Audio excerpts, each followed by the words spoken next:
Okay, I'm a spooky skeleton. I watch a lot of little kid shows. I've watched a lot of horse shows. Watch a lot of pony shows. And Make Your Mark is definitely one of them. Anyways, we're starting out. The mare scream blasting into her face, just like every Star Wars intro ever.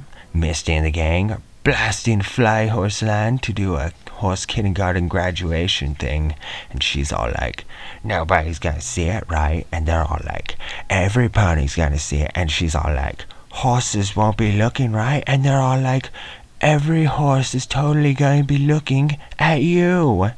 And, she doesn't scream. She doesn't wince. There's no subtle indication of what may be going on in her head. Instead, she turns to have an out-loud internal dialogue. And I really want to say that she broke the fourth wall and spoke directly to the audience, but she didn't take it that far, so I won't either. Then they dodged the only cloud, and then you cut to the intro. I used to wonder what friendship could be. Hitch is sad of Dragon because Dragon no hair. He got the life sucked out of him by some hoe while she dangled him out the window to see how funny it would look to see a baby fall down a cliff. It's really funny. Which makes Hitch very sad. So they offer a distraction by talking about how they got their cutie mark. Okay? And the first one up is Sunny.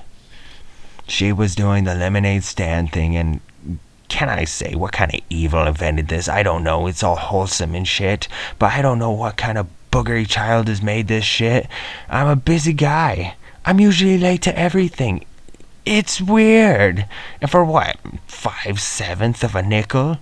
Don't you judge me for driving past your child like I'm the beggar man next to Walmart. That being said, if you're the kind of person that actually buys lemonade from some kid at a lemonade stand, then you, sir, are an absolute Chad master alpha god, and the world needs more people like you. Anyways, what we talk about? Sunny? Yeah, I forgot what she got her ass sticker for, but I'm pretty sure it was for being a good girl. Next up, Slip and Bip. And, Story starts back home in Z8. Horse tits. At the Z fucking H.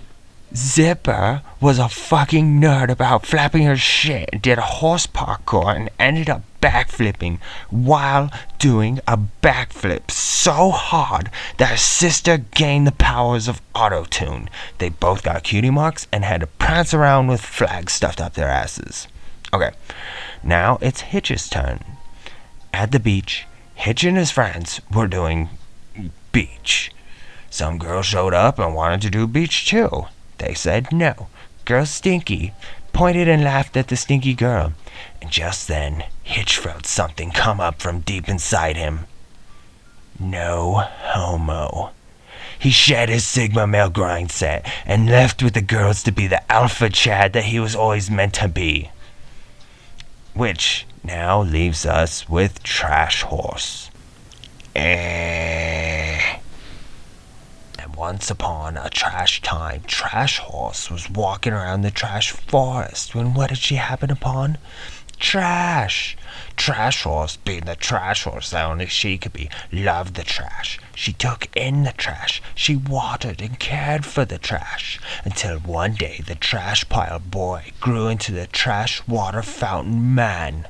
Her ass took notice, and she would forever be known as the weird girl that loved playing in trash. Ladies and gentlemen, we're a long ways away from Sonic Rainboom. Remember that? Remember how they spent an entire episode talking about how even though they knew nothing about one another, all of their fates were intertwined, and without each other, none of them could have gotten where they are now? Now all we get is a couple of minutes of, I got my cutie mark because it's time. Sometimes I just want to stop breathing the air. I just want to unlung. Meanwhile, at the Z fucking H, Mom Horse is sad about the rain, and Hitch promises to do something about that. Hey, Hitch, what's your plan, Hitch?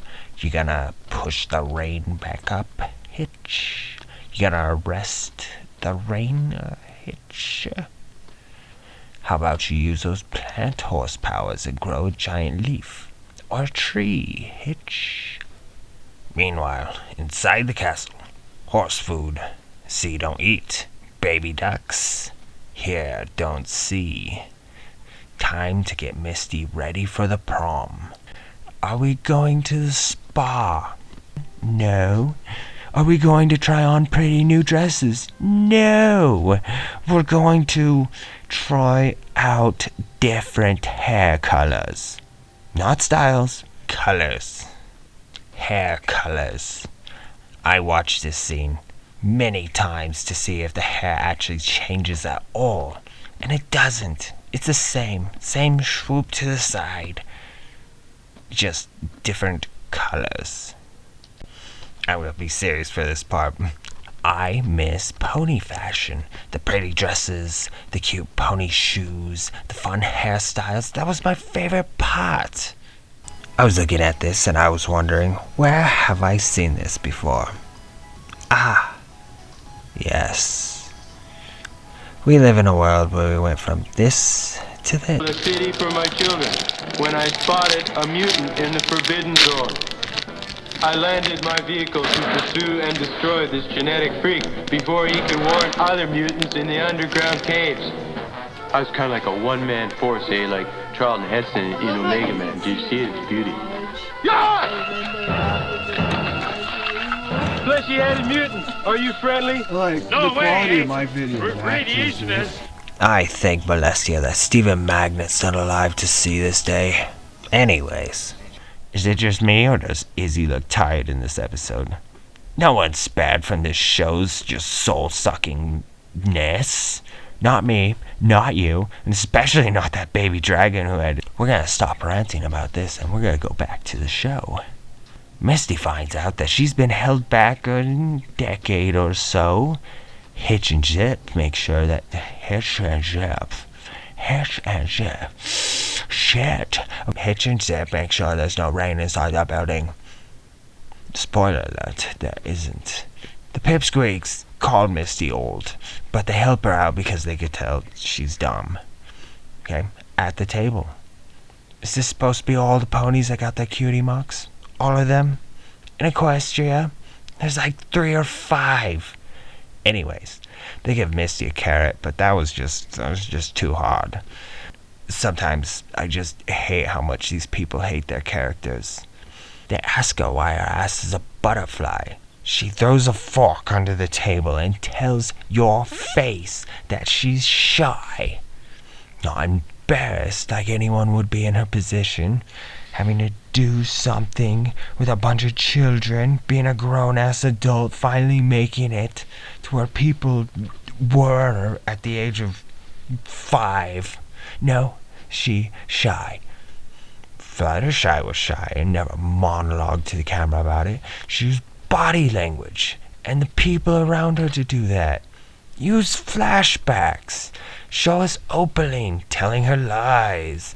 Let us see Misty fight those intrusive thoughts. You can't just have your characters announce how they feel. That makes me feel angry. Seashell is special and is totally not a side character at all. Cut to Retirement Castle. The mayor, as old as time, remembers that Misty even exists at all. She starts to laugh about how dumb she is and then goes back to her day. Okay, you know, the way Sunny says, today's your big day, almost implies that it's been days since they've been up here. This show's terrible at time. How much time has actually passed? It could have been days. It could have been one day. No, who knows? They look up to the sky, and the sky farts. Everybody shits. They go out. People see Misty. Misty steps back. She uses her magic to close the door. She must confess. Everyone looks at her. What is she going to say? She is shy. You know, this show's really perfected the feeling that you get when you're about to sneeze and then you don't. They give up on the flag parade. Misty plants a tree. They sing to it. The tree boy becomes a tree man. Misty's ass says that it's a butterfly and that it can change. It must fly. She tells every pony that Opaline didn't die in the bubble they left her in. They just left her in a bubble. They put her in a bubble and they just left. And finally, that the castle that Misty lives in is in fact the castle that Misty lives in. Every pony's like, OMG, no way, wow. And that's when she says it. Twilight Sparkle's enchanted Invisibubble. Twilight Sparkle's enchanted Invisibubble. I don't get it. Did she curse the dirt? Is there like a rock? Is there a dehydrated Twilight Sparkle underground in the deep dark? There's not much. I don't get it. Anyways, the world starts to hurt so bad that it starts to rain. Everybody's sad because the rain ruins their hair. So, Misty's back at the castle. She powders her ass. Old Horse burns her flower. Talks shit on her hair. And everything is basically where it was in every episode before this one. Final thoughts? This episode was really setting up to be one of those how to deal with embarrassment. An old villain fighting what she thought was right. Maybe even imposter syndrome.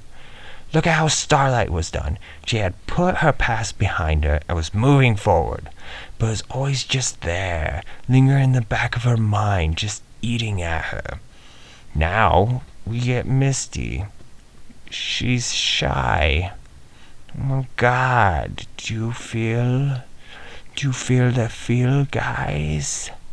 So, on a scale from Alice in Wonderland Bakery to Pony Life, this is almost going to sneeze, but then not.